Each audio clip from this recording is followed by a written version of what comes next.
महापालिका से लेकर मंत्रालय तक, अपराधों से लेकर राजनीति तक, हर समस्या की रिपोर्ट खास आपके लिए सीधा आपके मोबाइल फोन।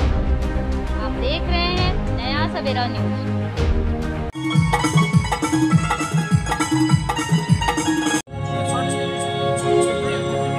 श्वास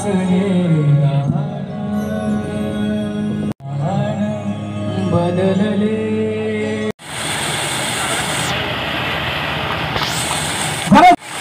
डॉक्टर बाबासाहेब आंबेडकरांचा, छत्रपती शिवाजी महाराजांचा आपण करणार आहात। छत्रपती आणि आपण हे महात्मा ज्योतिराव फुलेंच्या प्रतिमेला पुष्पहार, महात्मा ज्योतिराव फुलेंच्या डॉक्टर बाबासाहेब आंबेडकर, विश्वरत्न परमपूज्य डॉक्टर बाबासाहेब आंबेडकर यांच्या प्रतिमेला पुष्पहार अर्पण, डॉक्टर बाबासाहेब आंबेडकरांच्या प्रतिमेला पुष्पहार अर्पण करते आईदेवी होळकरांचा। बंधूंनो, आवाज काही येत नाही तुमचा। लोकशाही अण्णाभाऊ साठेंचा, लोकशाही अण्णाभाऊ साठे पुष्पहार अर्पण करताय। जरा जोरदार टाळ्या होऊ द्या। रिपब्लिक काउंटर सेना, राजनंद गायकवाड, त्याशिवाय आपण आता एक सर्वांच्या नावांचं अनाउन्समेंट केलं होतं आणि बंधू आणि भगिनींनो या ठिकाणी स्वागत करत आहे पुन्हा एकदा डॉक्टर बाबासाहेब आंबेडकरांचा, छत्रपती शिवाजी महाराजांचा। मला दीप प्रज्वलन करून सन्माननीय मुश्ताकी मलिक साहेब या कार्यक्रमाचं दीप प्रज्वलन करत आहात। जरा जोरदार टाळ्या होऊ द्या। रिपब्लिकन बहुजन सेनेचा, छत्रपती शिवाजी, महात्मा ज्योतिराव फुलेंचा, डॉक्टर बाबासाहेब आंबेडकरांचा, अहिल्यादेवी होळकरांचा।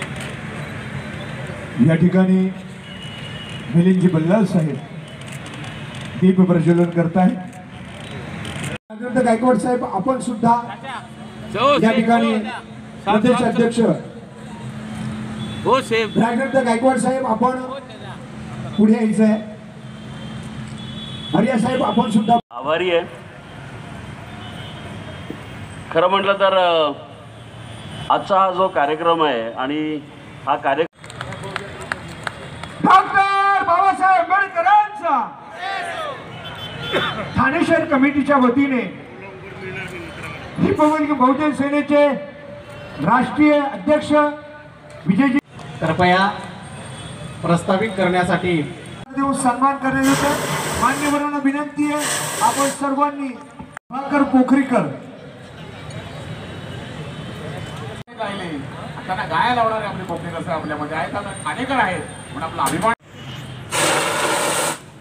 यानंतर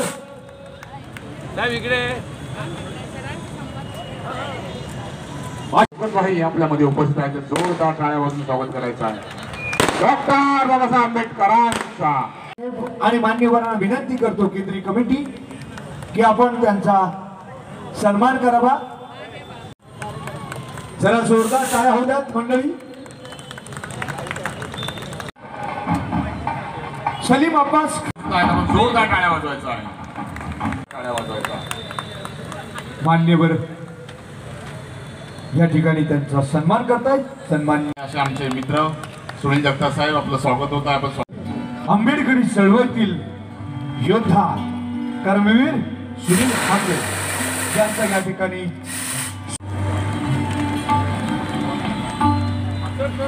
सर्वोच्च मान्यवर यांच्या हस्ते वर्धापन दिनानिमित्त मी सर्वांना प्रथम शुभेच्छा देतो आणि कार्यक्रमाला आपण उपस्थित राहिला त्याच्याबद्दल बी आपण सर्वांचं मी या ठिकाणी आभार मानतो पत्रकार बंधू, कारण आम्ही एका गोळीमध्ये 200 शिकार करायचा प्रयत्न केलेला आहे। कारण होऊ घातलेली लोकसभा आणि वर्धापन दिन दोन्ही ह्या डेजवर आम्ही साजरे केलेले आहेत आणि लोकसभेचं सुद्धा आम्ही महाराष्ट्रामध्ये 48 जागा लढवणार आहे। आमची तिसरी आघाडी उद्याच्याला डिक्लेअर होते। 4 वाजता आमची पत्रकार परिषद मराठी पत्रकार याच्यामध्ये पुण्यामध्ये मुंबईला होणार आहे। त्या पत्रकार परिषदेमध्ये आघाडीची घोषणा होईल आणि आम्ही 48 जागा लढवू. त्याच्यामध्ये ठाण्यामध्ये मी स्वतः इच्छुक आहे. जर आम्हाला तोडीस तोड उमेदवार मिळाला तर ठीक आहे, नाही पक्ष बळकटीसाठी करण्यासाठी पक्ष वाढवण्यासाठी आंबेडकर चळवळीला खूप मेहनत घ्यायला लागते. कारण आज तुम्ही पाहताय खोटील वातावरणामध्ये कार्यकर्ता बिथरलेला आहे. तो कार्यकर्ता बिथरलेला सोबत जोडण्यासाठी त्याचं सर्वात पहिलं मन तयार झालं पाहिजे. मन तयार झाल्याच्या नंतर आंबेडकर चळवळ परत स्वीकारली अशी अपेक्षा. तर ठिकाणी बरेच राजकीय पक्षाचे कार्यकर्ते युती असणारे आणि कसं राजकीय पक्षाचे जेवढे कार्यकर्ते होते ते माझे मित्र होते. मित्राला पक्षाची गरज नसते, जातीची गरज नसते. ज्याने आंबेडकर चळवळ किंवा बहुजन समाजामध्ये त्याचं योगदान आहे अशा लोकांना ह्या ठिकाणी आपण भीमगौरव पुरस्कार देऊन सन्मानित केलेला आहे आणि त्यांना सन्मान करून आपण त्यांचं मन वाढवलेलं आहे. त्यांना मनाला असं वाटलं पाहिजे किंवा मला कोणीतरी विचारलं ह्या महाराष्ट्रामध्ये किंवा ठाण्यामध्ये, म्हणून त्याचे परत त्याच्या मनाची इच्छा जागृत करण्यासाठी आपण या सगळ्या गोष्टी केल्या. तर मतदारांना काय आवाहन करत? मतदाराला आव्हान करण्यासाठी बरंच काय आहे. ज्या दिवशी मी फॉर्म भरेल त्या दिवशी ज्यावेळेस सभा होत्या त्या दिवशी ठाण्याचा विकास कुठं झालेला आहे आणि ठाणा उपाशी का आहे पाण्यावर. ताणलेला ठाणा आहे. ठाण्याला पाणी स्वतःचं का नाही? कारण खासदार शिवसेनेची सत्ता, मग नगरपालिका शिवसेनेची सत्ता, महानगरपालिकेची सत्ता किंवा महाराष्ट्रामध्ये सुद्धा विधानसभेमध्ये सत्ता त्यांची असलेली. तर महाराष्ट्रामध्ये तुम्ही पाहत असाल सरकार आपल्या दारी म्हणून त्यांचा कार्यक्रम आहे. सरकार दारी जाऊन काय केलं तर त्यांनी बिस्लरी जाऊन त्या ठिकाणी केली. पण महाराष्ट्रामध्ये तुम्ही पाहत असाल मराठवाड्यामध्ये आज लोकांना प्यायला पाणी नाही. मग ते सरकारी दारी येऊन काय केलं त्यांची काय पाहणी केली सरकारने? तर सरकार हे फक्त आंधळं आहे. दारी जाऊन काही उपयोग नाही. कारण आंधळ्या माणसाला जर नाव ठेवायला गेलो तर आम्ही या ठिकाणी जे डोळ्यानं टोटली आंधळे होते लोक त्यांचा या ठिकाणी आम्ही कार्यक्रम दिलेला होता. त्यांना नाव ठेवता येणार नाही. त्यांनी काहीतरी केलं स्वतःसाठी किंवा समाजाचं किंवा लोकांचं मनोरंजन तर केलं, पण हे सुद्धा करण्या लायकीचे हे सरकार नाही असं या ठिकाणी मला सांगायचं. आणि वेळेचं बंधन ह्या काही गोष्टी ज्या असतात त्या आपण पाळलं पाहिजे. आणि रिपब्लिकन बहुजन सेना ही बाबासाहेबांच्या विचारधाराचा पक्ष आहे. कायद्याच्या चौकटीत राहून आपण काम केलं पाहिजे आणि वेळेवर आपल्या सगळ्या गोष्टी आपण करून घेतल्या पाहिजे ह्या मताचा मी प्रथम आहे. या ठिकाणी पत्रकार बंधू माझे सर्व या ठिकाणी उपस्थित आहेत. पोलीस प्रशासनानं जे या ठिकाणी मदत केली त्यांचं सुद्धा या ठिकाणी मी आभार मानतो. ज्याने आमचे झेंडे आणि पोस्टर काढले महापालिकेनं त्यांचं सर्वात जास्त मी आभार मानतो या ठिकाणी. कारण आचारसंहितेचं पालन केलं फक्त आमच्यासाठीच केलं त्यांनी. आचारसंहितेचं पालन अनेक लोकांचे बॅनर होते त्यांच्यासाठी ती आचारसंहिता लागली नाही. त्यांना फक्त रिपब्लिकन बहुजन सेनेच्या बॅनरसाठी लागली. म्हणून त्यांचं आम्ही आधुनिक पद्धतीने स्वागत करतो. ते नाव ठेवायला जागा नाही एवढ्या मोठ्या पद्धतीने आपण स्वागत करूया त्यांचं. आज आपण या ठिकाणी रिपब्लिकन बहुजन सेनेचा 10वा वर्धापन दिवस बनवत आहोत. त्या वर्धापन दिनानिमित्त सर्व उपस्थित आज ह्या शेरे बांधलेले आहेत, मिरवतात. चांगली गोष्ट आहे, आम्हाला आनंद वाटतो.